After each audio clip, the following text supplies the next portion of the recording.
Guys, आज हम बात करने वाले हैं एक ऐसी एक्ट्रेस के बारे में जिन्होंने 2010 में टीवी शो साथ निभाना शादिया के थ्रू अपना टीवी करियर स्टार्ट किया था और जिन्होंने लिटरली अपनी छोटी सी गलती की वजह से शो से रात भर में एग्जिट करना पड़ा।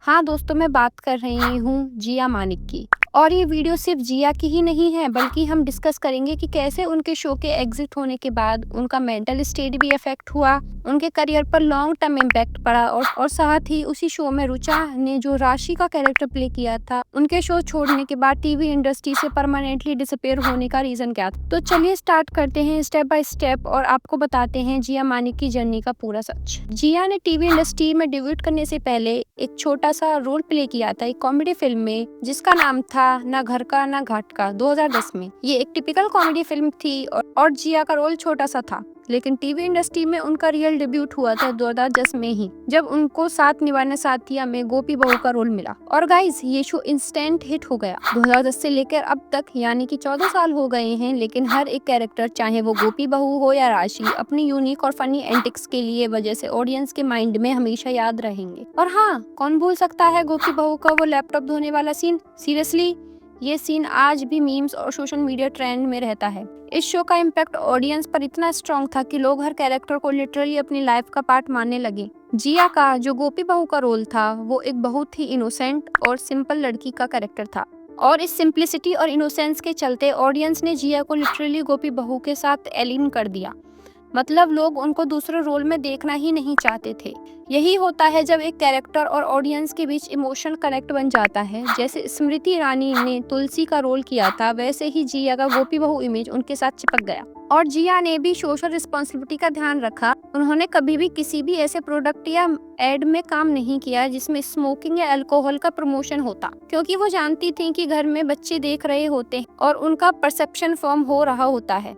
लेकिन ये गोपी बहू का इमेज जिया के लिए नेगेटिव इम्पैक्ट भी क्रिएट कर रहा था। लोग उन्हें लिटरली एक टाइपकास्ट एक्टर के रूप में देख रहे थे और जिया को लग रहा था कि उनका करियर में आगे बढ़ने के लिए अपनी इमेज से बाहर निकलना जरूरी है।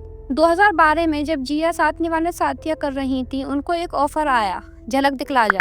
जिया चाहती कि वो ये रियलिटी शो करें, लेकिन उनके कॉन्ट्रैक्ट में क्लियर मेंशन था कि शो के दौरान वो किसी और शो नहीं कर सकती, और यही रीजन था कि प्रोडक्शन हाउस ने उनको मना कर दिया। जिया का प्लान सिंपल था, 25 दिन शो के लिए और बाकी के बचे हुए दिन में रियलिटी शो ट्राई कर, क्योंकि गोपी बहू का इमेज उनको बोर कर रहा था और वो अपनी प्रोफेशनल ग्रोथ के लिए कुछ नया करना चाहती थी।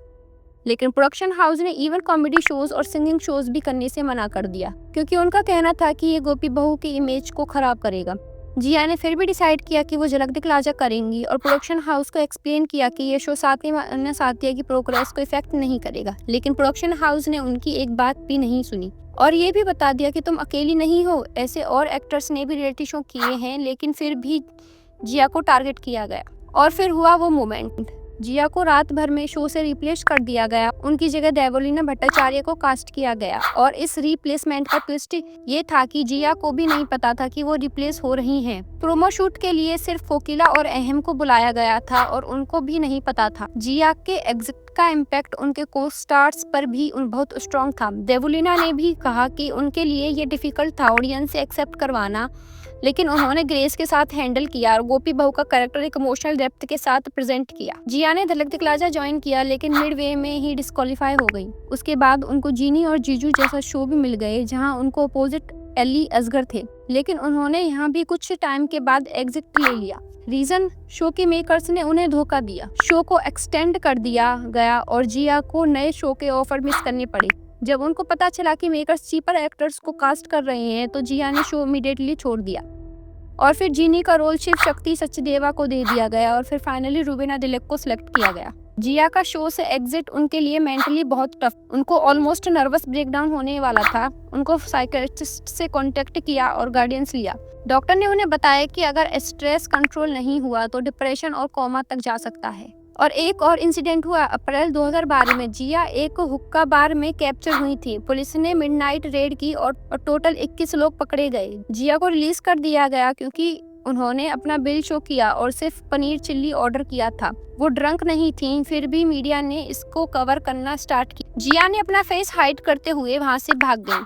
इस इंसिडेंट के बाद जिया ने कुछ सालों तक काम नहीं किया। 2019 में जिया जी टीवी के शो मनमोहनी में कास्ट हुई और वहां उनका कैरेक्टर गोपिका था।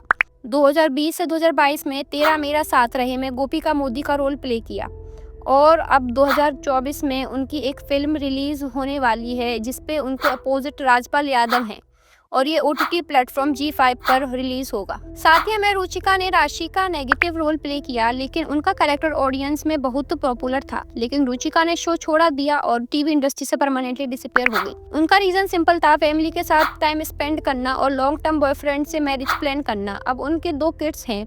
अगर रुचिका टीवी में कमबैक करेंगी तो स्ट्रॉन्ग और इम्पोर्टेंट कैरेक्टर चाहेंगी, छोटा रोल नहीं।